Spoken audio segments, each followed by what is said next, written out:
ওই পাহাড়ের পিছন থেকে শত্রুরা তোমাদেরকে আক্রমণ করার জন্য আসতেছে, তোমরা কি বিশ্বাস করবা কিনা? মক্কার তখন সবাই বলতেছিল, ও মুহাম্মদ, তুমি যদি বলো আমরা সবাই বিশ্বাস করব। আবুল আহাব ওই মাজলিসের মধ্যে ছিলেন। আবুল আহাব বলল, ভাতিজা মুহাম্মদ, তুমি যদি বলো ওই পাহাড়ের পিছন থেকে আমাদেরকে শত্রুরা আক্রমণ করার জন্য আসবে, আমরা সবাই বিশ্বাস করব। কারণ মক্কার মধ্যে আল্লাহ রাসূলের উপাধি ছিল আল আমিন। কি উপাধি ছিল ভাই? আল আমিন। আল আমিন মানে সত্যবাদী। কি বাদী ভাই? সত্যবাদী। আল্লাহ রাসূল তার জীবনের মধ্যে কখনো মিথ্যা কথা বলেন নাই, সদা সর্বদা আল্লাহ রাসূল সত্য কথাই বলেছেন। কি বলেছেন ভাই?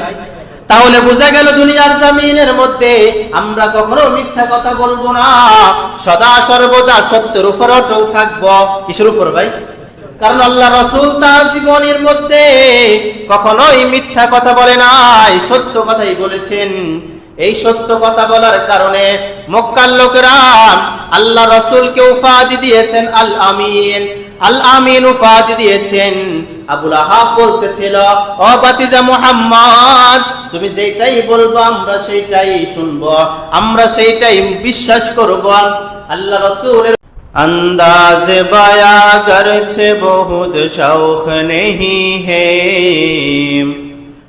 अंदाज बया करछे बहुत शौक नहीं है, शायद के उतर जाए तेरे दिल में मेरी बात, शायद के उतर जाए तेरे दिल में मेरी बात, या वसात अफलाक में तकबीर मुसलसल,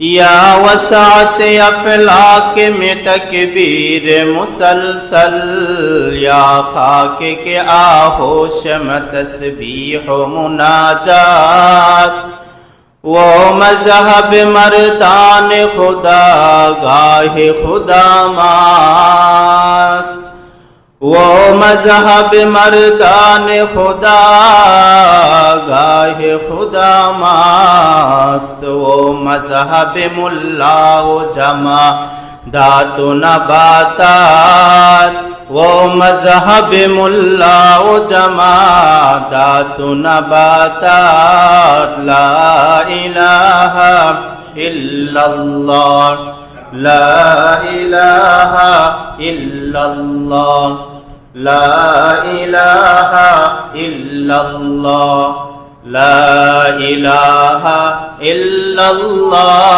ला इलाहा इल्लल्लाह, ला इलाहा इल्लल्लाह, ला इलाहा इल्लल्लाह, ला इलाहा इल्लल्लाह मुहम्मदुर रसूलुल्लाह सल्लल्लाहु अलैहि वसल्लम। अल्हम्दुलिल्लाह, আল্লাহ রব্বুল আলামিনের দরবারে আমরা অসংখ্য অগণিত শুকর আদায় করি যে আল্লাহ রব্বুল আলামিন আমাকে আপনাকে হাজারো লোক থেকে বাছাই করে জান্নাতের এই বাগানের মধ্যে আসার এবং বসার জন্য আল্লাহ রব্বুল আলামিন আমাকে আপনাকে কবুল করেছেন। এই জন্য সে রব্বি কারীমের দরবার আমরা শুকর আদায় করি। সকলেই প্রাণ খুলে জবান খুলে কালিমাতুশ শুকর উচ্চারণ করি, বলি আলহামদুলিল্লাহ। আর যে সমস্ত ভাইরা এখন আসতে পারে নাই, আল্লাহ রব্বুল আলামিন তাদেরকে অতি তাড়াতাড়ি মালিকের ঘরে চলে আসার তৌফিক দান করুক। আল্লাহ রাসূল সাল্লাল্লাহু আলাইহি ওয়াসাল্লাম হাদিসের মধ্যে জানিয়ে দিলেন, যে ব্যক্তি শুক্রবার সর্বপ্রথম মসজিদের মধ্যে আসবে, আল্লাহ রব্বুল আলামিন একটা উট জবাই করলে যে পরিমাণ সওয়াব, সেই পরিমাণ সওয়াব ওই জুমার ব্যক্তির আমলনামার মধ্যে লিখে দিবেন। হাজারো মানুষ এইরকম রয়েছে যারা চেষ্টা করলো কোরবানি দিতে পারে না, কিন্তু এই জায়গার মধ্যে একটা উট কোরবানি সওয়াব পাওয়া যাচ্ছে। তো উট কোরবানি দিলে কোরবানি কবুল হবে কি হবে না এই ব্যাপারে সন্দেহ আছে, যদি আল্লাহ রাব্বুল আলামিন কবুল করেন। কিন্তু সর্বপ্রথম মসজিদের মধ্যে আসলেন, আল্লাহ রাব্বুল আলামিন একটা উট জবাই করার সওয়াব আল্লাহ রাব্বুল আলামিন ওই ব্যক্তির আমলনামার মধ্যে দিয়ে দিবেন। দ্বিতীয় যে ব্যক্তিটা আসবে, একটা গরু জবাই করলে যে পরিমাণ সওয়াব, সেই পরিমাণ সওয়াব ওই জুমার ব্যক্তির আমলনামার মধ্যে আল্লাহ রাব্বুল আলামিন দান করে দিবেন। এইরকম করতে করতে আল্লাহ রাব্বুল আলামিন প্রত্যেকটা জুমা ব্যক্তির জন্য আল্লাহ রাব্বুল আলামিন নেক আমল রেখে দিয়েছেন, প্রত্যেকটা ব্যক্তির জন্য। এমন না যে শুধু 2-3 দের জন্য না, যার পরে যে আসবে আল্লাহ রাব্বুল আলামিন তাকে সেই পরিমাণ আমল দিবেন। এটা শুধু শুক্রবারের জন্য স্পেশাল, অন্য কোনো দিনের ক্ষেত্রে কিন্তু না। তো যাই হোক, যারা আমরা আসতে পারলাম আলহামদুলিল্লাহ, আমরা চেষ্টা করবো এরকম প্রতি সপ্তাহে আগে আগে চলে আসার। আর যে সমস্ত ভাইরা এখন আসতে পারে নাই, মাইকের আওয়াজ তাদের কানের মধ্যে যাচ্ছে কিন্তু তারা এখনো ঘরের ভিতরে বসে আছেন, তারা অতি তাড়াতাড়ি মালিকের ঘরে যেন চলে আসতে পারে। দ্বীনি কাজের মধ্যে সবসময় আগ্রহ থাকা, দ্বীনি যে সমস্ত কাজগুলা থাকে, কিন্তু আমরা দ্বীনি কাজের মধ্যে আমরা পিছনে থাকি এবং নেক আমল করার দিক থেকেও আমরা পিছনে থাকি। নেক আমল করব তো সেই ক্ষেত্রে আমরা পিছনে থাকি, করতে মন চায় না। কিন্তু নেক আমল তো আমাদেরকে বেশি বেশি করা দরকার, কারণ আল্লাহ রাব্বুল আলামিন তো আমাদেরকে নেক আমল করার জন্যই আল্লাহ রাব্বুল আলামিন আমাদেরকে দুনিয়ার জমিনের মধ্যে পাঠিয়েছেন। আল্লাহ আয়াতের মধ্যে বলে দিয়েছেন, ওয়ামা খালাকাতুল জিন্না ওয়াল ইনসা ইল্লা লিয়াবুদুন। আমি আল্লাহ রাব্বুল আলামিন জিন জাতি বলেন, মানব জাতি বলেন, সবাইকে আমি কেন সৃষ্টি করেছি? ইল্লা লিয়াবুদুন, তারা শুধু আমার ইবাদত করবে, তারা শুধু আমার ইবাদত করবে, অন্য কার ইবাদত করবে না। তো বুঝা গেল আল্লাহ তো আমাদেরকে আল্লাহর ইবাদত করার জন্য আমাদেরকে পাঠিয়েছেন। তাহলে আমরা আল্লাহর ইবাদত করব।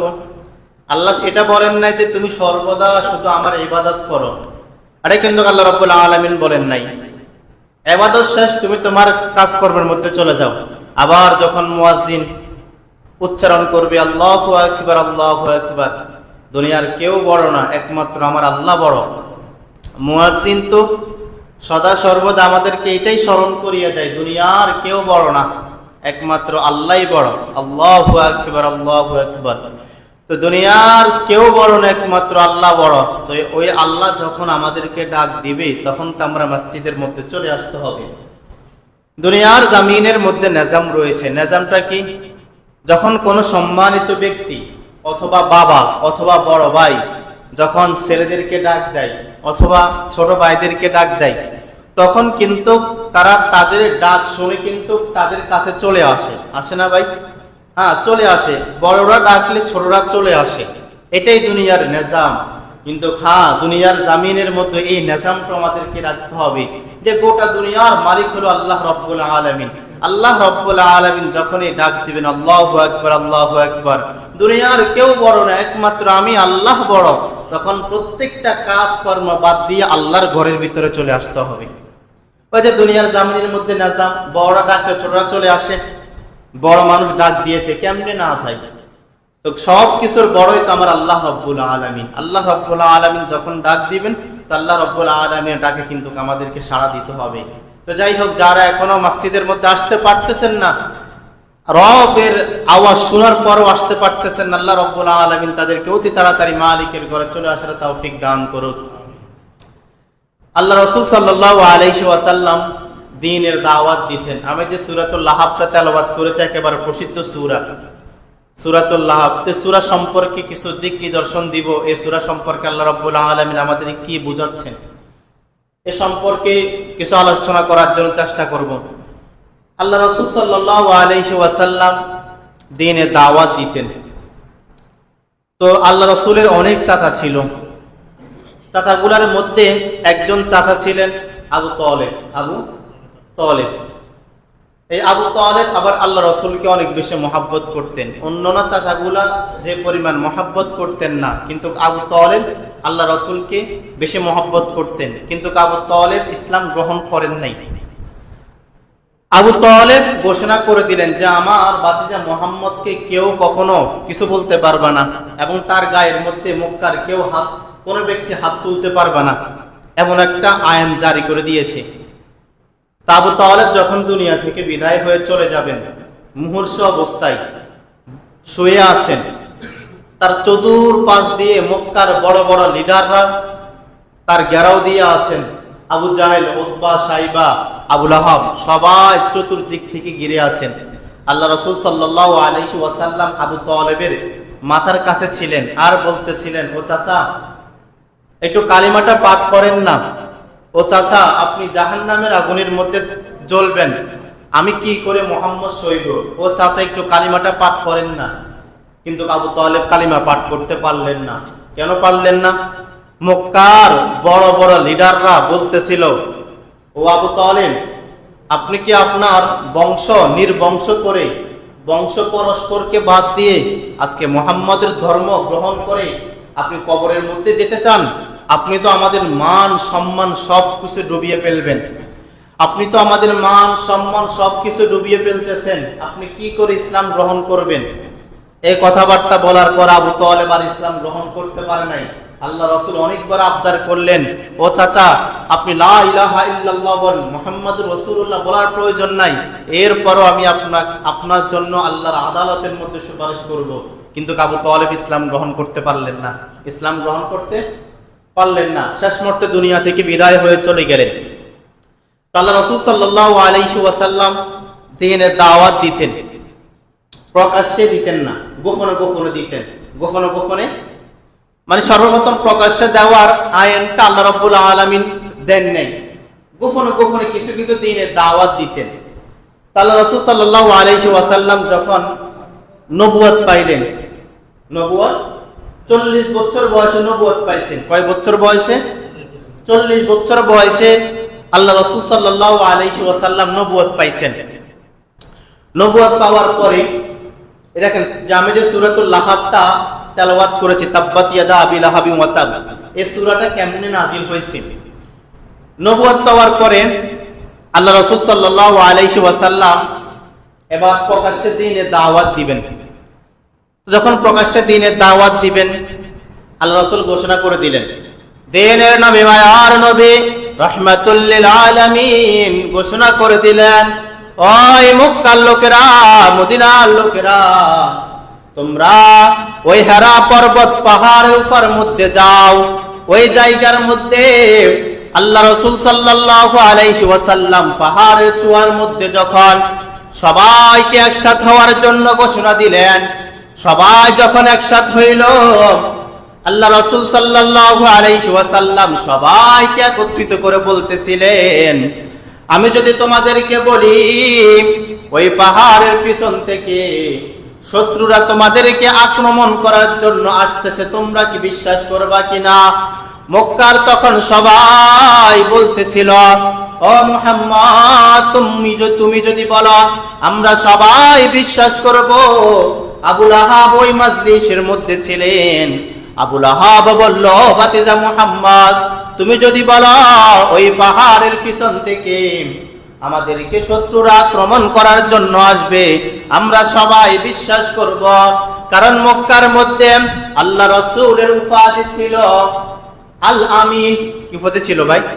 আল আমিন। আল আমিন মানে সত্যবাদী। কি বাদী ভাই? সত্যবাদী। আল্লাহ রাসূল তার জীবনের মধ্যে কখনো মিথ্যা কথা বলেন নাই, সদা সর্বদা আল্লাহ রাসূল সত্য কথাই বলেছেন। কি বলেছেন ভাই? তাহলে বোঝা গেল দুনিয়ার জমিনের মধ্যে আমরা কখনো মিথ্যা কথা বলবো না, সদা সর্বদা সত্যের উপর অটল থাকবো। কিসের উপর ভাই? কারণ আল্লাহ রাসূল তার জীবনের মধ্যে কখনোই মিথ্যা কথা বলে নাই, সত্য কথাই বলেছেন। এই সত্য কথা বলার কারণে মক্কার লোকেরা আল্লাহ রাসূলকে উপাধি দিয়েছেন আল আমিন। আল আমিন উপাধি দিয়েছেন। আবু লাহাব বলতেছিল, ও ভাতিজা মুহাম্মদ তুমি যেটাই বলবো আমরা সেইটাই শুনবো, আমরা সেইটাই বিশ্বাস করব। আল্লাহ রাসূলের অন্তরটা খুশি হয়ে গেলেন। আল্লাহ রাসূল এবার চিন্তা করলেন, আমি যদি কালিমার দাওয়াত এখন দিই, মনে হয় সবাই কালিমার দাওয়াত গ্রহণ করবে। আল্লাহ রাসূল যখন ঘোষণা করে দিলেন, এতদিন তোমরা আমাকে জানতা আমি আব্দুল্লাহর বেটা মুহাম্মদ। আব্দুল্লাহর বেটা? আল্লাহ রাসূলের পিতার নাম ছিল আব্দুল্লাহ। কি নাম ছিল ভাই? আব্দুল্লাহ। এতদিন তোমরা জানতা আমি আব্দুল্লাহর বেটা মুহাম্মদ, এখন থেকে তোমরা আমাকে আব্দুল্লাহর বেটা মুহাম্মদ বলতে পারবা না, কারণ আমার উপর নবুয়ত এসেছে, আমি আল্লাহর পক্ষ থেকে রাসালত প্রাপ্ত নবী। আজ থেকে তোমরা আমাকে চিনবা, আমি হলাম মুহাম্মাদুর রাসূলুল্লাহ সাল্লাল্লাহু আলাইহি ওয়াসাল্লাম। আমি তোমাদেরকে কালিমার দাওয়াত দিচ্ছি, তোমরা সবাই মূর্তি পূজা বাদ দিয়ে তোমরা সবাই ইসলাম ধর্মের মধ্যে চলে আসো। আল্লাহ ছাড়া আর কারো ইবাদত করতে পারবা না। আল্লাহ রাসূল যখন ঘোষণা করে দিলেন, আবু লাহাব তখন রাগান্বিত হয়ে গেলেন। আর আবু লাহাব বলতেছিলেন, তাব্বান লাকা লিহাযা জামাতানা, ও মুহাম্মদ তুমি ধ্বংস হয়ে যাও, এই জন্যই কি তুমি আমাদেরকে একত্রিত করেছো? আবু লাহাব ওই মাজলিসের মধ্যে ছিলেন, সবকিছু আবু লাহাব মানতেন, কিন্তু যখন কালিমার দাওয়াত দিয়েছে তখন আবু লাহাব বলতেছিলেন, তাব্বান লাকা লিহাযা জামাতানা, ও মুহাম্মদ তুমি ধ্বংস হয়ে যাও, এই জন্য কি তুমি আমাদেরকে একত্রিত করেছো? আমরা আমাদের বাপ দাদার বংশ ধর্মকে বাদ দিয়ে তোমার দরবের মধ্যে চলে আসব, তুমি কেমন করে বিশ্বাস করলা? ও মুহাম্মদ তুমি ধ্বংস হয়ে যাও। যখন মুহাম্মাদুর রাসূলুল্লাহ সাল্লাল্লাহু আলাইহি ওয়াসাল্লামকে এই সমস্ত কথাবার্তাগুলো বলতেছিল, তখন মুহাম্মাদুর রাসূলুল্লাহ সাল্লাল্লাহু আলাইহি ওয়াসাল্লামের অন্তরটা একেবারে নরম হয়ে গেলেন। তো যখন আল্লাহ রাসূল একটু মনোকষ্ট পাইলেন, তখন আল্লাহ রাব্বুল আলামিন জিবরাইল আলাইহিস সালামের মাধ্যমে সূরা নাজিল করে দিলেন। আল্লাহ রাসূল যখন তিনার অন্তরটা যখন একেবারে নরম হয়ে গেলেন, আমার চাচা আবু লাহাব আমার বিরুদ্ধে কথা বলে, আমার ধ্বংসের ব্যাপারে বদদুয়া করে, আমি কি করে দ্বীনের দাওয়াত দিব? আল্লাহ রাব্বুল আলামিন সাথে সাথে আয়াত নাজিল করে দিলেন, তাব্বাত ইয়াদা আবি লাহাবি ওয়া তাব, আবু লাহাবের দুই হাত ধ্বংস হয়ে যাক, আবু লাহাব নিজেও ধ্বংস হয়ে যাক। আল্লাহ রাব্বুল আলামিন সাথে সাথে আয়াত নাজিল করে দিলেন। এখান থেকে সূরাতুল লাহাব নাজিল হয়েছিল।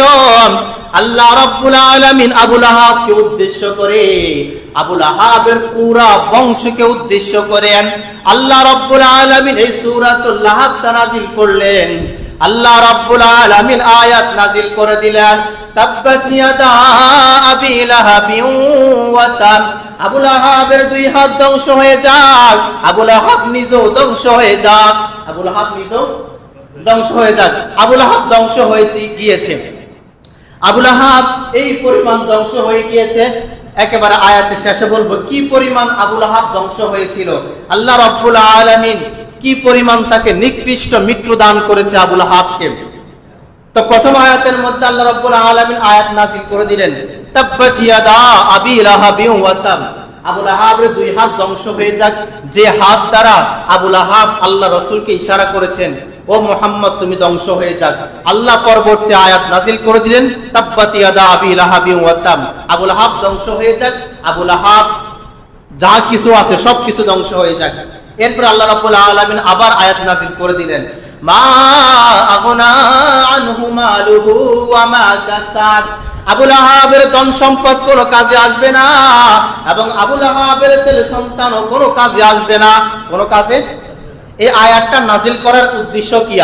এই আয়াতটা নাজিল করার উদ্দেশ্য হলো, মুফাসসির কেরামরা বলেন যে আবু লাহাব আল্লাহ রাসূলকে জানিয়ে দিলেন, ও মুহাম্মদ তুমি যে ধর্মের কথা বলো, যে আমরা যদি ইসলাম ধর্ম গ্রহণ না করি, কিয়ামতের ময়দানে আল্লাহর আদালতের মধ্যে আমাদেরকে দাঁড় করানো হবে, ওই জাহান্নামের আগুনের মধ্যে আমাদেরকে জ্বালানো হবে।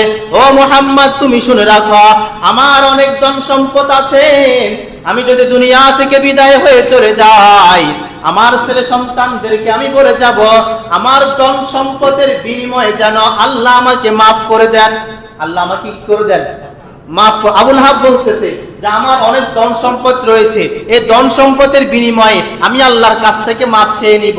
আমার ছেলে সন্তান আছে, এই ছেলে সন্তানগুলা আমার ধন সম্পদ দিয়ে আল্লাহর কাছে মাপ চেয়ে নিবে। এই কথাবার্তা যখন বলেছিল তখন আল্লাহ রাব্বুল আলামিন আয়াত নাজিল করে দিলেন, মা আগনা আনহু মালুহু ওয়া মা কাসাব। আবু লাহাবের ধন সম্পদ কোনো কাজে আসবে না। ওয়া মা কাসাব, মুফাসসির কেরামরা বলেন যে কাসাব মানে উদ্দেশ্য হলো তার ছেলে সন্তান, তার ছেলে আবু লাহাবের ছেলে সন্তান। আবু লাহাবের ধন সম্পদ কোনো কাজে আসবে না, আবু লাহাবের ছেলে সন্তানও কোনো কাজে আসবে না। আবু লাহাব যখন দুনিয়া থেকে বিদায় হয়ে চলে যাবে, আবু লাহাবের ধন সম্পদ ছেলে সন্তান কোনো কিছুই কাজে আসবে না। এই আয়াত থেকে আমাদেরকে বোঝার উদ্দেশ্য হলো দুনিয়ার জমিনের মধ্যে যখন আমাদের দুই চোখটা বন্ধ হয়ে যাবে, আমাদের ধন সম্পদ আমাদের কোনো কাজে আসবে না। দুনিয়ার জমিন থেকে আমরা যখন বিদায় হয়ে চলে যাব, আমাদের ছেলে সন্তান আমাদের কোনো কাজে আসবে না।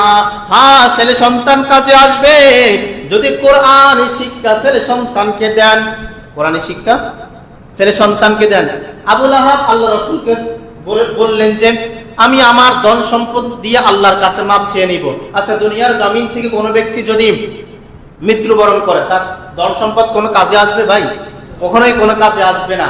ছেলে সন্তানও কাজে আসবে না। হ্যাঁ, ছেলে সন্তান কাজে আসবে যদি কোরআন শিক্ষা দেন, কোরআন শিক্ষা দেন, তাহলে ছেলে সন্তান কাজে আসবেন। এখন কোরআন শিক্ষার মধ্যে একেবারে মাদ্রাসার মধ্যে পড়তে হবে এমনটা কিন্তু না, এমনটা কিন্তু না।